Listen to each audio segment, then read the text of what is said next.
आज भैरव अष्टमी की सबको बहुत बहुत बधाई हो। बाबा की बहुत कृपा सब कर गई। तिथि आए उन दीप को भगवान के सामने प्रज्वलित कर कर 5 दिए अपने दरवाजे के पास में बाहर की ओर रख देता है। उसके घर में कभी रोग बीमारी और लक्ष्मी की कोई कमती नहीं होती, उसका जीवन सार्थक हो जाता है। अष्टमी के दिन अगर जिन बच्चों के नयन कमजोर हो, बच्चों के नयन कमजोर हो गए हो, चश्मा चढ़ रहा हो, चश्मा लग रहा हो, उन बच्चों के लिए भी भैरव मंदिर में तेल का दिया लगाकर उसकी काजल बनाकर काल भैरव का स्मरण कर कर उसमें घी मिलाकर भैरव बाबा के नयन बिंदु को लगाकर वही काजल बच्चों की आंख में लगाना प्रारंभ कर दीजिए।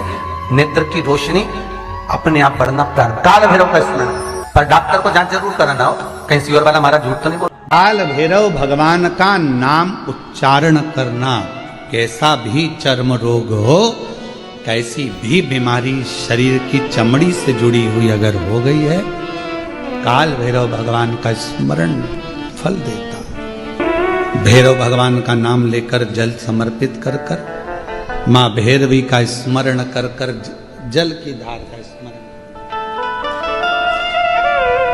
शिव शंकर यह शिवलिंग है, ये जलाधारी है। जब जल चढ़ाएं दक्षिण में खड़े होंगे, जहां पानी बहता है वो उत्तर में जाता है। शिव जी का जो पानी है वो बहकर कहाँ जाता है? उत्तर में। तो जहां से पानी बहता है उसके ठीक विपरीत में खड़े होकर बैठकर आप शिव जी को यहां जल चढ़ाएं। ओम भैरवाय नमः। शिव भैरव का नाम लेकर जल समर्पित करें। मां भैरवी का नाम लेकर यहीं से जल की धार यहां चढ़ाएं। जो जलाधारी है गोल चौकोर, जो भी जलाधारी आपके पास के मंदिर में, वहां भैरवी का, माँ भैरवी का नाम लेकर, पहले बाबा का भैरव शिव का नाम लेकर यहाँ और माँ भैरवी का नाम लेकर यहाँ जल समर्पित करें। जो जल चढ़ता है उसी जल का प्रोक्षण अपने शरीर पर करें या थोड़ा सा झेल कर लाकर उसको पूरे जहाँ जहाँ तकलीफ है पूरे शरीर में लगाना प्रारंभ करें। डॉक्टर की दवाई भी खाते रहें, इलाज भी कराते रहें और साथ में ये बाबा भैरव का नाम भी लेते रहें, आराम लगेगा। तो अलग नहीं है, शंकर का एक रूप काल भैरव के रूप में प्रकट हुआ है। शिव ही भैरव और भैरव ही शिव। मेरे शिव जी ने अपने ही अंगुष्ठ भाग से, स्वयं अंगुष्ठ भाग से काल भैरव को प्रकट किया।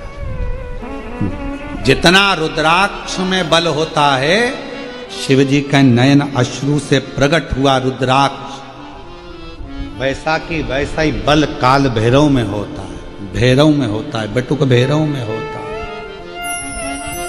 वैसा की वैसा। यदि किसी भी अष्टमी तिथि को 12 महीने में शुक्ल पक्ष कृष्ण पक्ष की अष्टमी तिथि पड़ती है, यदि किसी भी अष्टमी तिथि को अगर किसी ने नियम बनाया 5 अष्टमी का, 8 अष्टमी का, 7 अष्टमी का, एक कनेर का पुष्प शिव जी के शिवलिंग को समर्पित करना, अशोक सुंदरी के स्पर्श करना, और जो जलाधारी होती है, जैसे ये शिवलिंग है, ये जलाधारी है, तो पहले शिवलिंग पर स्पर्श, फिर अशोक सुंदरी का स्पर्श, फिर जलाधारी पर कनेर का पुष्प शिव जी की ओर मुख कर कर, अर्थात जैसे मानो ये कनेर का पुष्प है, तो ऐसा शिवलिंग का स्पर्श करते हुए जलाधारी पर जो समर्पित करता है, भगवान शंकर उसके मन की कामना को पूर्ण जरूर करते हैं। एक कनेर का पुष्प।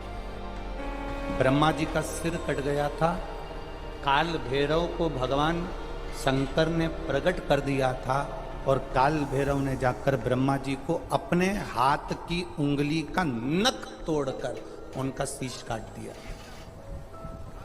काल भैरव, जब काल भैरव ने शीश काट दिया, शीश कट गया, भैरव काल भैरव का आदर सम्मान सत्कार सभी देवताओं ने किया। भैरव क्षेत्र का देवता होता है। भैरव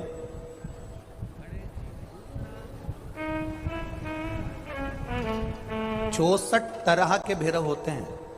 कितने तरह के? 64। 64 तरह के भैरव होते हैं और 64 तरह के भैरव, जितने भैरव होते हैं उतनी भैरवी होती है, क्योंकि शिव के साथ शक्ति जरूरी है, भैरव के साथ भैरवी जरूरी है, क्योंकि भैरव शंकर भगवान का एक अंश रूप है, क्योंकि शिव ने उसको प्रकट किया। हाँ, दुनिया के लोग भले भैरव जी को बदनाम करने में लगे, ये तो शुरू से चला आ रहा। भैरव जी को कोई बीड़ी पिला देता है, कोई सिगरेट पिला देता है, कोई कह देता है कि भैरव बाबा को तो बीड़ी दे दो, भैरव बाबा को तो सिगरेट दे दो। ये ढोंग और प्रपंच मेरे शंकर की कथा में नहीं है।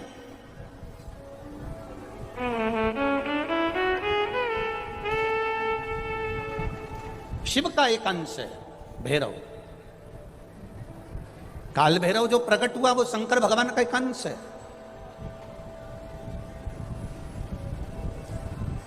काल भैरव जो प्रकट हुए वो शिव का एक अंश रूप है। और काल भैरव जब प्रकट हुए, सारे देवताओं ने उनका आदर करा, इंद्र ने उनका सम्मान करा, इंद्र उनकी सेवा में लगे, वायु देव, गरुण देव, वरुण देव, जितने भी देवता हैं सब ने उनका आदर करा। अब आदर करते करते करते करते माता लक्ष्मी जी ने भी काल भैरव को निमंत्रण दिया। जरा सुनिएगा, बहुत सुंदर कथा है पुष्कर राज की। इस कथा को अपनी जिंदगी में उतारना जरूर है। काल भैरव का निमंत्रण माता लक्ष्मी जी ने दिया, और माता लक्ष्मी जी ने काल भैरव को निमंत्रण दिया कि काल भैरव आप बैकुंठ में पधारो और बैकुंठ की भूमि को आप पधार कर आनंदित करिए। तो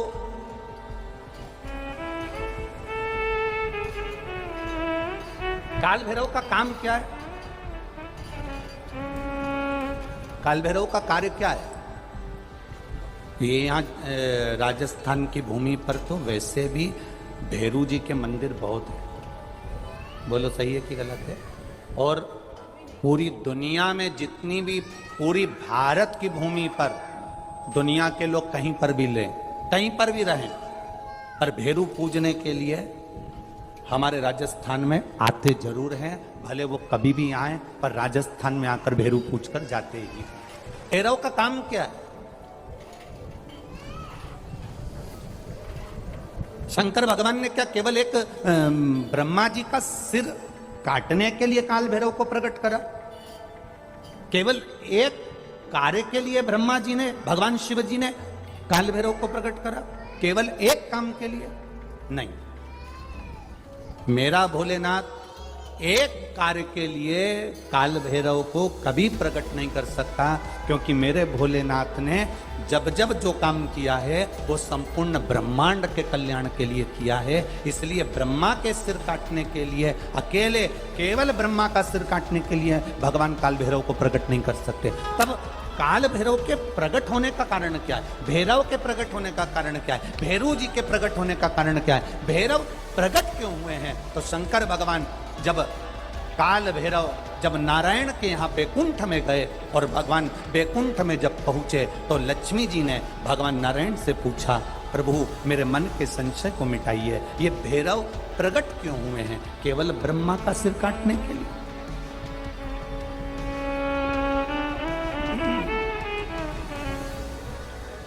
क्या ये ब्रह्मा जी का सिर काटने के लिए प्रकट हुए हैं? आखिर भैरव प्रकट क्यों हुए? केवल एक ब्रह्मा का सिर काटने के लिए? भगवान विष्णु ने कहा नहीं, केवल ब्रह्मा का सिर काटने के लिए काल भैरव नहीं प्रकटे। लक्ष्मी सुनो, आज मैं तुम्हें सुनाता हूं काल भैरव भगवान शंकर ने क्यों प्रकट करा। उसका कारण केवल एक है। जब देव अधिदेव महादेव अपने नेत्र बंद कर कर बैठ जाते हैं और समाधि में लीन हो जाते हैं, साधना में लीन हो जाते हैं, तब काल भैरव का दायित्व बढ़ जाता है। भैरव का दायित्व बढ़ जाता है। और भैरव का क्या दायित्व बढ़ता है? तो सुनो लक्ष्मी, भैरव का दायित्व यह बढ़ जाता है कि जो शंकर के शिवालय में पहुंचता है, जो शंकर के शिवालय में पांव रखता है, जो शंकर के शिवालय में अंदर पहुंचकर शिवालय में अपना चरण रखते रखते रखते रखते देहली से जब अंदर जाता है और शिवालय में शंकर भगवान के शिवलिंग की आराधना करता है, जल चढ़ाता है, शमी पत्र चढ़ाता है, बेल पत्र चढ़ाता है, कमल पुष्प चढ़ाता है, भगवान की श्रृंगार कर कर चंदन अबीर गंध से जो पूजन करता है भगवान की जब वो अंदर प्रवेश करता है तो भैरव का दायित्व ये हो जाता है कि उसके दुख को भैरव उसी समय पर भक्षण कर लेता है और उसको सुख देकर भेज देता है। यह भैरव का। तो लक्ष्मी जी के मन में एक प्रश्न खड़ा हो गया, शिव जी के मंदिर में तो कहीं भैरव का दर्शन ही नहीं होता। आपके यहां पर शंकर जी के मंदिर हैं, आपको भैरव का दर्शन हुआ है कहीं? शिव जी के मंदिर में भैरव का दर्शन होता ही नहीं है। तो फिर शंकर भगवान के मंदिर में जब भैरव का दर्शन नहीं होता, शंकर भगवान के मंदिर में जब भैरव दिखता नहीं है, तो हमारे दुख का भक्षण, हमारे दुख को कैसे वो खा जाता है, हमारे दुख को कैसे वो समाप्त कर देता है। फिर वो भैरव हमें दिखता तो है ही नहीं, आखिर फिर वो भैरव गया था, वो भैरव किस जगह पर है? भगवान नारायण ने लक्ष्मी से कहा, सुनो लक्ष्मी, भगवान शंकर के दरवाजे के दो द्वारपाल हैं, मणिभद्र वीरभद्र। दरवाजे के, भगवान शंकर के दरवाजे के दो द्वारपाल हैं। और सुनो लक्ष्मी, वो दो द्वारपाल भगवान शंकर के दरवाजे के हैं। भैरव को शंकर भगवान ने अपनी ऊपर की चौखट का मध्य भाग काल भैरव को दिया है। जिस समय भक्त भगवान को एक लोटा जल चढ़ाने के लिए मंदिर में गर्भगृह में प्रवेश करता है, जिस समय एक लोटा जल चढ़ाने के लिए भक्त शंकर का, ओघड़ी का भक्त जब मंदिर के अंदर शिवालय में प्रवेश करता है, तो वो चौखट की जो छाया होती है वो भक्त के सिर पर पड़ती है। जब वो जल लेकर अंदर प्रवेश करता है, उसके जीवन में जो दुख होता है वो काल भैरव ऊपर की ऊपर खींच लेता है और उसको भक्ष कर जाता है। ये भैरव का तत्व।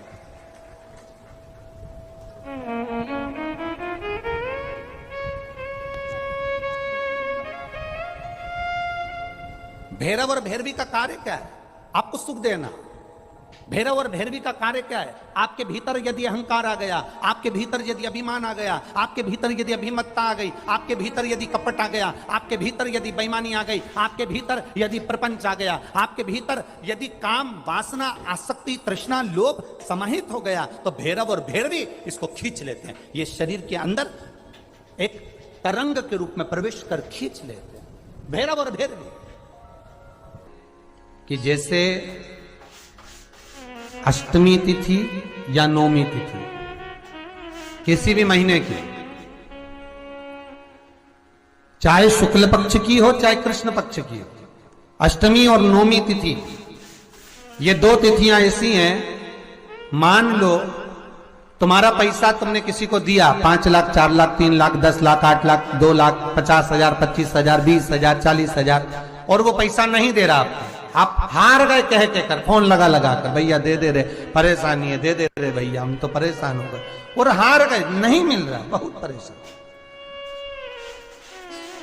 तो महाराज किसी भी अष्टमी या नौमी तिथि के दिन आप मां जगतजननी जगदम्बा का शिव के साथ में, शिव शक्ति का स्मरण कर कर देवी के नाम की 9 आहुतियां, सूखे बीले की, मतलब बीला जो सूख चुका है, फल जो सूख चुका है, उसकी 9 आहुतियां अग्नि में शंकर और सती के नाम से, शंकर और शिव के नाम से समर्पित करें, और आखिरी आहुति जो समर्पित करें उसमें थोड़ा सा भाग तिल का, और तिल भी काली नहीं चढ़ती उसमें, श्वेत तिल का भाग उसके साथ लगाकर समर्पित करें, और जिससे धन लेना है उसका नाम लेकर वो समर्पित करें महाराज, उसको सुध आएगी, और वो पैसा किसी भी हाल में आपके हाथ में थमाकर जाएगा ही। शादी नहीं हो रही है, बहुत समय से लगन देख रहे हो, शादी नहीं हो रही, बहुत समय से परेशान हो गए कि विवाह ही नहीं हो रहा, हम तो टेंशन में पड़ गए, लड़की 28 साल 30 साल का लड़का हो गया, विवाह नहीं हो रहा, कुछ मत करो। अष्टमी तिथि आए तो अशोक सुंदरी वाली जो जगह है वहां पर हल्दी की 7 बिंदियां लगा दो, लड़का लड़की का हाथ उस बिंदी पर रखवा दो, उसका नाम गोत्र बोलो, उसी हल्दी में उसके हाथ पीले करवा दो और पीपल के पेड़ पर उस हाथ के 5 छापे पड़वा दो, 3 महीने में विवाह पक्का हो जाता है महाराज। उसका इतना, अशोक सुंदरी के उस हल्दी का इतना प्रमाण।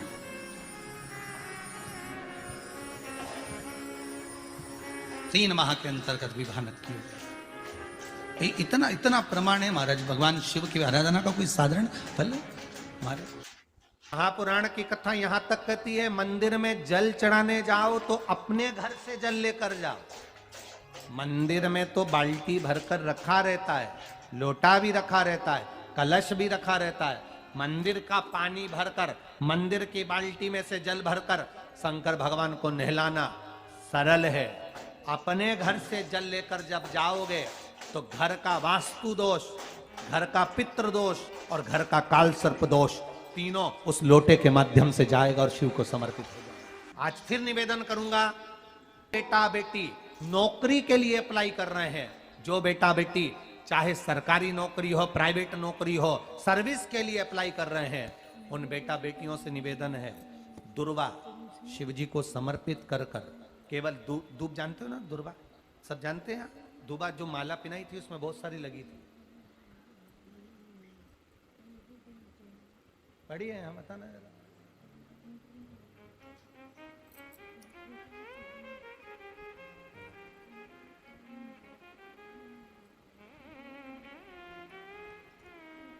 दुर्वा, जो बेटा बेटी सर्विस के लिए अप्लाई कर रहे हैं, तुम मेहनत करो, पढ़ाई करो, खूब पढ़ो, खूब तैयारी करो, अच्छे से तैयारी करो। जितनी मेहनत तुमने पूर्व में करी उससे दुगनी मेहनत तुम करो उस नौकरी को पाने के लिए। और साथ में जब एग्जाम के लिए जाओ, कहीं इंटरव्यू देने के लिए जाओ, दुर्वा शिव जी को, इस दुर्वा का जो डंडी का मुख है ये अशोक सुंदरी वाली जगह, फिर समझ लीजिए, जैसे ये शिवलिंग, ये गोल जलाधारी, यहाँ से पानी नीचे गिरता है, बीच में अशोक सुंदरी का स्थान होता है। तो ये जो दुर्वा हम चढ़ाएंगे तो इसका डंडी का मुख शिवलिंग की पर चढ़ाएंगे तो ये शिवलिंग पर डंडी की जो भाग है वो अशोक सुंदरी की ओर हो गया और ये भाग इस ओर हो गया। शिव जी को समर्पित कर कर पहले दुर्वा चढ़ाएंगे, उसके बाद में देवाधिदेव महादेव को 1 लोटा जल जो तुम घर से लेकर गए हो वो समर्पित करो। 3 महीना लगातार अपनी पढ़ाई की मेहनत करो, अपने इंटरव्यू की मेहनत करो और खूब अच्छा पढ़कर साथ में 1 लोटा जल और दुर्वा, शिव जी को भले 10 दुर्वा की जगह केवल 1 दुर्वा चढ़ाओ, चढ़ाकर जल चढ़ाना, 3 महीने तक लगातार बाबा से प्रार्थना करना। विश्वास कहता है अगला पत्र तुम्हारा व्यासपीठ पर होगा, नौकरी मिलेगी, निश्चित है। आप करो मेहनत, कर्म करने में पीछे मत हटना, पढ़ने में पीछे मत हटना, विद्या अध्ययन करने में पीछे मत हटना, अच्छी एजुकेशन पाने में पीछे मत हटना। पहले मेहनत अपनी करो। पूर्व में जो इंटरव्यू दिए हैं उसमें जितनी कमी रह गई, अगली कमी को पूर्ण करने के लिए अच्छी मेहनत करो, खूब पढ़ो, खूब अच्छे से विद्या अध्ययन करो और फिर बाबा पर समर्पित होकर जाओ, बाबा पर विश्वास कर कर जाओ, भरोसा पूरा कर कर जाना। इंटरव्यू देते समय अपना विल पावर मजबूत होना चाहिए कि मेरे साथ मेरा काल अधिपति महाकाल है, अब निकल कर मानो।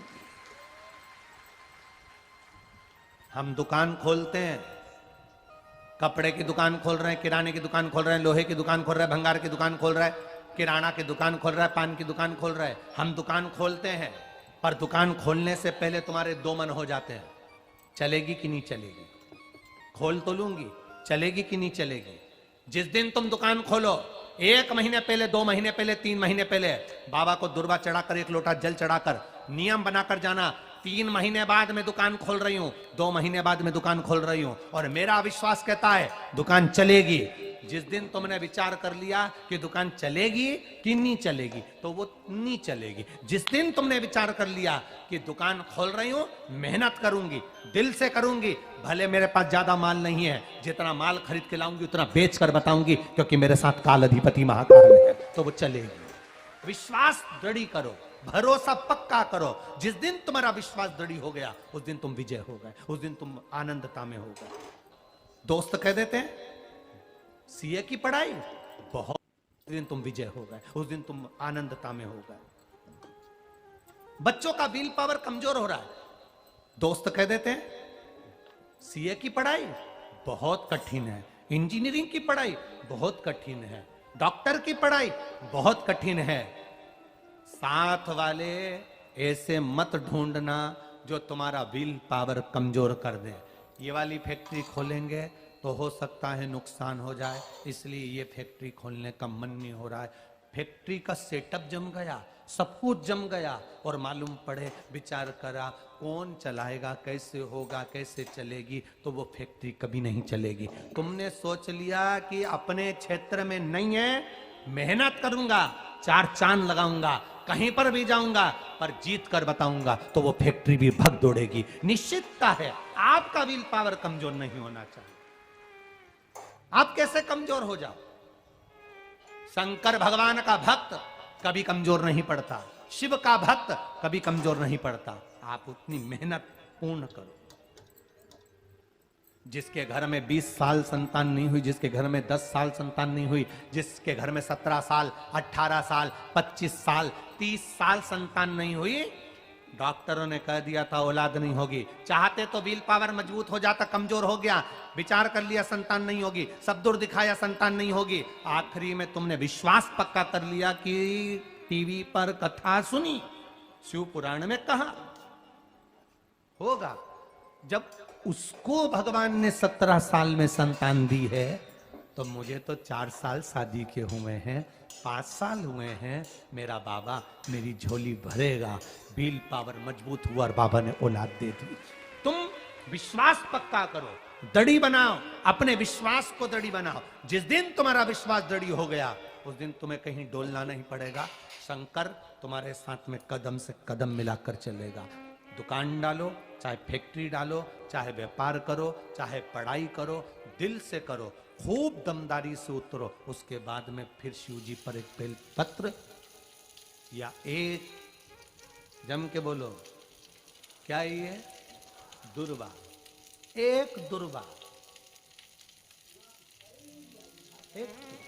एक दुर्वा,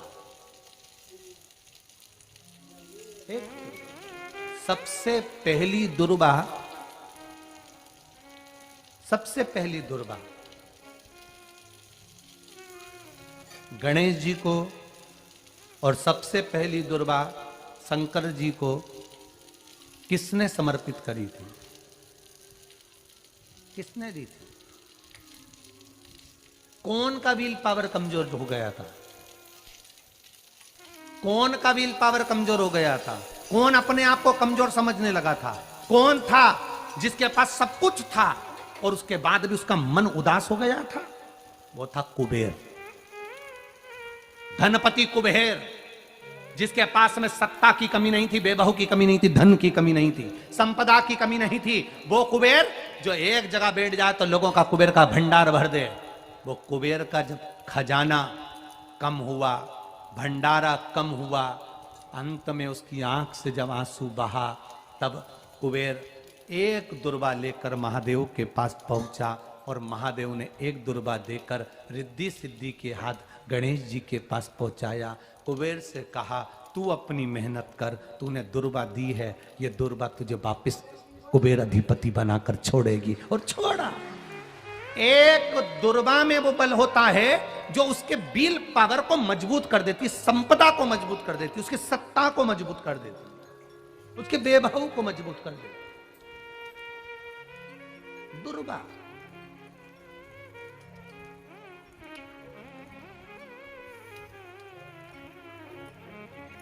एक दुर्वा सहज नहीं होती महाराज। दुर्वा पीछे देखोगे तो डंडी एक है, देख रहे हो आप लोग? आप लोगों को ना भी दिखे तो अपने घर पर जाकर देखना। पीछे से देखोगे तो दुर्वा की डंडी एक है, आगे से देखोगे तो उसकी किनारियां 4-5 पत्तियां निकली हुई होती हैं, अर्थात एक रास्ता अगर दुर्वा का बंद होता है तो दूसरे रास्ते को दुर्वा खोल देती है, दूसरा बंद होता है तो तीसरे को खोल देती है, तीसरा बंद होता है तो चौथे को खोल देती है, चौथा बंद होता है तो पांचवे को खोल देती है। दुर्वा में वो बल होता है जो महादेव को हम जब अशोक सुंदरी की ओर डंडी का मुख कर कर, पत्तियों का मुख इधर कर कर, शिव को समर्पित कर कर, एक लोटा जल जब बाबा को हम समर्पित करते हैं दिल से, 3 महीना लगातार आनंद के साथ, हाँ बीच में रजो धर्म आ जाए तो आप लोग उस समय मंदिर में नहीं जाते, नहीं चढ़ाते, उस समय छोड़ दो, पर अपने भावों से बाबा को समर्पित करो। नवयुवक बेटे बेटियां भी शिव जी पर जल चढ़ाओ, करो शंकर का गुणगान। इस वर्ष देश और विदेश में 10th और 12th का एग्जाम बच्चों ने दिया और सबने महादेव पर विश्वास कर कर दिया। 1 लोटा जल और 1 बेलपत्री पर शहद लगाकर शंकर का स्मरण कर कर अपनी विद्या के साथ में दिया। और जिसने दिल से 10th 12th का एग्जाम दिया और बाबा पर भरोसा कर कर दिया, खूब मेहनत कर कर दिया, उनका रिजल्ट मेरे बाबा ने अच्छा बनाया और अच्छा दिया। वो बेटा बेटी बड़े खुश हुए, प्रसन्न हुए, आनंद में हुए, आनंद था। आपके बल को मत गिरने दो, आपके विश्वास को मत गिरने दो, विश्वास दृढ़ी रखिए, जितना दृढ़ी हो सकता है उतना रखिए। रोग आए गया, बीमारी आ गई, कोई बहुत बड़ी बीमारी घर में आ गई है, तकलीफ बढ़ गई है, विल पावर मत गिरने देना। आ गई ना बीमारी, आपको कथा में पहले कहा था सबसे कठोर लोहा होता है, लोहे की तलवार बनती है, गुप्ती बनती है, बंदूक बनती है, तलवार से लोगों को मारा जाता है। सबसे कठोर लोहा, लोहे से ज्यादा कठोर होती है अग्नि, जो लोहे को गला देती है। से कठोर होता है पानी, 1 लोटा पानी डाला, अग्नि बुझ गई। लोहे से कठोर अग्नि, अग्नि से कठोर पानी, पानी से कठोर होता है मनुष्य, जो लोटा भरकर निगल जाता है। जरा विचार करिएगा, ये मनुष्य अग्नि से, पानी से, लोहे से भी ज्यादा कठोर होता है, जो पानी को पचा जाता है। मनुष्य से ज्यादा कठोर होती है बीमारी, जो अच्छे अच्छे पहलवान सूरमाओं को भी बीमारी निगल जाती है। लोहे से कठोर अग्नि, अग्नि से कठोर पानी, पानी से कठोर मनुष्य, मनुष्य से कठोर होती है बीमारी, जो अच्छे अच्छे पहलवान को निगल जाती है। और बीमारी से भी ज्यादा कठोर होता है मेरा काल अधिपति महाकाल राजा, जो बीमारी को ही निगल जाता है, बीमारी को निकल जाता है। एक बेलपत्र जो शिव जी पे चढ़ी हुई है, उसको लाकर हम जब खाते हैं, ये बेलपत्र नहीं रहती, ये औषधि बन जाती है। इस व्यासपीठ ने लाखों करोड़ों लोगों को देखा है, लाखों की भीड़ में लोग कथा सुनने आते हैं। बेलपत्री के महत्व को जिसने जान लिया, वो जान लिया।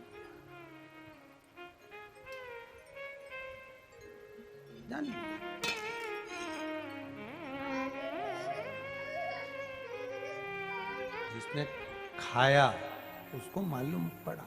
हाँ, किसी किसी के मुंह में खाने से छाले पड़ जाते हैं या छार छार मुंह हो जाता है, नहीं खा पाते, तो शिवजी